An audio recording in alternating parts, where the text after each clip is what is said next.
At around 5 o'clock in the evening on June 25th, 1999, a man named Ricky McCormick stumbled into an emergency room in St. Louis, Missouri, with his hand over his chest, complaining that he couldn't breathe. He said he had asthma, and earlier that day he had been cutting the grass, and so maybe that had caused a flare-up. But either way, here he was in a lot of discomfort saying, I need help. Ricky was 41 years old, and for his whole life, he had had heart and lung problems, and so him arriving in this state in the ER was actually not all that uncommon for him. And so this hospital did what they did with anyone who came in complaining that they couldn't breathe.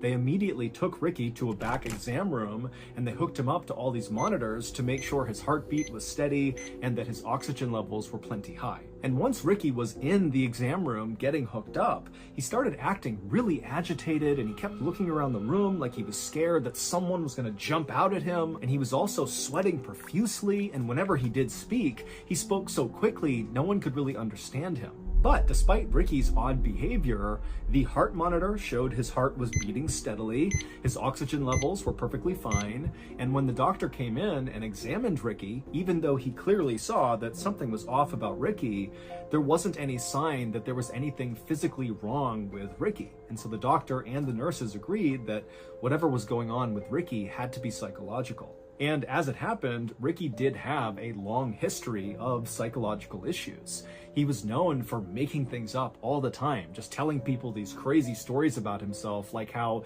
he was this talented singer and he was about to go on tour, or that he was actually a prince, or that he was studying to be a doctor. I mean, things that nobody thought was true, but Ricky would say as if this is just common knowledge, this is who I am. And so Ricky's family for the longest time had just assumed that Ricky was either bipolar or maybe schizophrenic. Those are both serious mental health disorders that totally disrupt normal thinking. But Ricky, despite being encouraged by his friends and family to go get help, never got help for any of his psychological issues. And so Ricky's life had kind of gone off the rails. He had dropped out of high school and not gone back to any sort of schooling, and he had spent some time in jail. Now, Ricky was living in a low-income, very dangerous part of St. Louis, which is a big Midwestern city on the Mississippi River that in 1999 had a very serious issue with gang violence. Ricky absolutely hated it there, but he had no way to actually leave St. Louis. In fact, Ricky didn't even have his own place. He bounced around from his mother's place, his aunt's place, and his girlfriend's place. Ricky did work, but the work was very sporadic, and it was for the most part just night shifts for random odd jobs. And when Ricky was actually working, he really just spent his time chain smoking cigarettes and drinking literally gallons of coffee. Back at the ER, Ricky, who was still in the exam room, had only been there for less than an hour when the doctor came back in and told Ricky that he was okay and he was going to be discharged. Now, Ricky immediately said, no, I have to be here tonight. I need to stay here. You need to admit me. But the doctor just kind of ignored what he said and handed him the discharge paperwork. 15 minutes later, when a nurse came back into the exam room to get this paperwork from Ricky, she would walk in and see Ricky still sitting on the exam bed, kind of fidgeting around, looking down at this paperwork on his lap that immediately she saw he had not filled out. He had just signed his name at the bottom.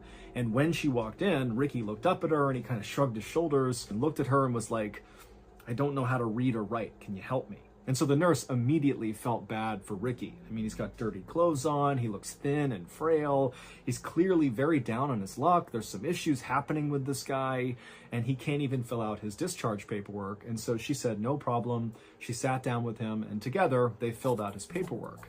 And then afterwards, when she walked him out of the exam room back to the front of the hospital, Ricky turned to her and said, instead of going home, can you just let me stay here in the lobby just for tonight? And this nurse, who knew she was not allowed to do this, she looked around and saw it was not a busy night there. And so she said, okay, as long as you don't bother anyone, you can stay here.